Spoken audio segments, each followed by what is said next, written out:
আলোচিত miss America ও Hollywood queen Vanessa Williams 1984 সালে প্রথম কোনো কৃষ্ণাঙ্গ নারী হিসেবে মিস আমেরিকা খেতাব জেতেন এই মডেল অভিনেত্রী। ওই সময় তার বিজয়ে অনেকেই ভেবেছিল হয়তোবা এবার পৃথিবীতে বর্ণবৈষম্যের অবসান হতে চলেছে, কিন্তু ঘটনা উল্টো। কিছুদিন পর যৌন হয়রানির শিকার হয়ে সেই খেতাব ত্যাগ করতে বাধ্য হন ভ্যানেসা। তবে 32 বছর পর 2016 সালে মিস আমেরিকা কর্তৃপক্ষ পুনরায় ভ্যানেসার বিজয়ী খেতাব ফিরিয়ে দেয় এবং আন্তরিকভাবে ক্ষমা প্রার্থনা করে। ভ্যানেসা উইলিয়ামস 23 জুলাই 1984 সালে মিস আমেরিকা খেতাব ত্যাগ করেন। তিনি প্রথম কোনো কৃষ্ণাঙ্গ নারী যিনি মিস আমেরিকার মুকুট জিতেছিলেন এবং প্রথম বিজয়ী যাকে মিস আমেরিকা খেতাব ছেড়ে দিতে বাধ্য করা হয়। মিস আমেরিকা কর্তৃপক্ষ এবং পেন্টহাউস ম্যাগাজিনের প্রতিষ্ঠাতা বব গুচিয়ন ভ্যানেসা উইলিয়ামসের প্রতি যে আচরণ করেছিল সেটি 80-র দশকে আমেরিকার সামাজিক মানসিকতার অনেক কিছুরই জানান দেয়। ওই সময় বব গুচিয়ন ভ্যানেসা উইলিয়ামসের অনুমতি ছাড়াই তার নগ্ন ছবি প্রকাশ করে।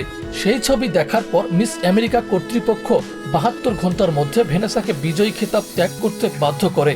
অথচ এই ঘটনা ছিল পেন্টহাউস ম্যাগাজিনের ষড়যন্ত্রের একটি অংশ। প্রকাশ না করার শর্তে কৌশলে ভ্যানেসার আপত্তিকর ছবি তোলা হয়, কিন্তু মিস আমেরিকা থেকে ভ্যানেসাকে সরাতেই সেই ছবি প্রকাশ করে পেন্টহাউসের প্রতিষ্ঠাতা বব গুচিয়ন। আজকের মিস আমেরিকা প্রতিযোগিতা একটি পুরনো উপেক্ষিত প্রতীক, কিন্তু এক সময় বিশাল গুরুত্ব ছিল এটির। 1921 সালে শুরু হওয়া এই প্রতিযোগিতা ছিল 20 শতকের শ্রেষ্ঠত্বের সূচক, যা কেবল শ্বেতাঙ্গ আমেরিকান নারীদের সৌন্দর্য ও শ্রেষ্ঠত্বের প্রমাণ দিত। যিনি মিস আমেরিকা বিজয়ী হতেন তাকে রাষ্ট্রদূতের পদমর্যাদা দেওয়া হতো। 1950 সাল পর্যন্ত শুধু শ্বেতাঙ্গ তরুণীরাই এই প্রতিযোগিতায় অংশ নিতেন। তবে নানা সমালোচনার পর 1970 সালে প্রথম কৃষ্ণাঙ্গ প্রতিযোগী হিসেবে মিস আমেরিকায় অংশ নেওয়ার সুযোগ পান আইওয়া শেরিল ব্রাউন।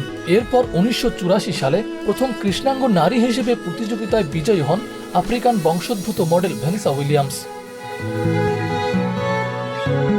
ছোটবেলা থেকেই মেধাবী ছিলেন ভ্যানেসা। সঙ্গীত পরিবারের সন্তান হিসেবে গান ও অভিনয়ের প্রতি বিশেষ আকর্ষণ ছিল তার। মডেলিং ছিল তার শখ। 19 বছর বয়সে সিরাকিউজ ইউনিভার্সিটিতে ভর্তি হন ভ্যানেসা। সেখানে এক ফটোগ্রাফারের সাথে পরিচিত হন, যিনি ওই সময় তাকে আরেক মডেলের সাথে খোলামেলা ছবি তোলার জন্য রাজি করান। তাকে জানানো হয় সেগুলি কোথাও প্রকাশিত হবে না।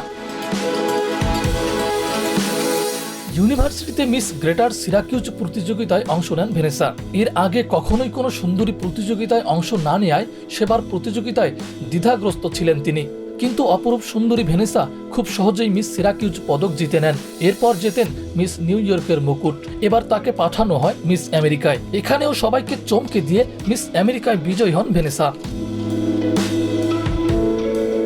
ওই সময় মিস আমেরিকা জেতা ছিল একটি বিশাল ব্যাপার। তবে প্রথম কোনো কৃষ্ণাঙ্গ নারী হিসেবে মিস আমেরিকা জেতা ছিল ভ্যানেসার জন্য আরো গৌরবের বিষয়। কিন্তু তার এই বিজয়কে অনেকেই সহজভাবে নিতে পারেনি, ফলে কূটকৌশলে কেড়ে নেওয়া হয় তার বিজয়ী খেতাব। আপত্তিকর ছবি প্রকাশ করে ভ্যানেসাকে বাজে প্রকৃতির নারী হিসেবে উপস্থাপন করে পেন্টহাউস ম্যাগাজিন। কিন্তু ভ্যানেসা সহজে হেরে যাওয়ার পাত্রী ছিলেন না। 1987 সালে দ্য পিক আপ আর্টিস্ট মুভিতে অভিনয়ের মাধ্যমে হলিউড অভিযানে নামেন। একের পর এক সুপারহিট মুভি উপহার দিয়ে প্রমাণ করেন নিজেকে। পেয়েছেন অস্কারে মনোনয়ন, জিতেছেন এমি, গ্র্যামি সহ নানা পুরস্কার। 2016 সালে আসে ভ্যানেসার জীবনের সেই মাহেন্দ্রক্ষণ। মিস আমেরিকা থেকে বহিষ্কৃত হওয়ার 32 বছর পর সংস্থাটি তাকে বিজয়ের মুকুট ফিরিয়ে দেয় এবং সেই পেন্টহাউস ঘটনার জন্য ক্ষমা প্রার্থনা করে। অনেক কৃষ্ণাঙ্গ নারীর মতো ভ্যানেসা উইলিয়ামসকে বারবার নিজেকে প্রমাণ করতে হয়েছে, তবুও তিনি এখন পর্যন্ত মুকুটধারী সবচেয়ে বিখ্যাত মিস আমেরিকা। এই জন্যই ভ্যানেসাকে বলা হয় greatest miss America of all Times.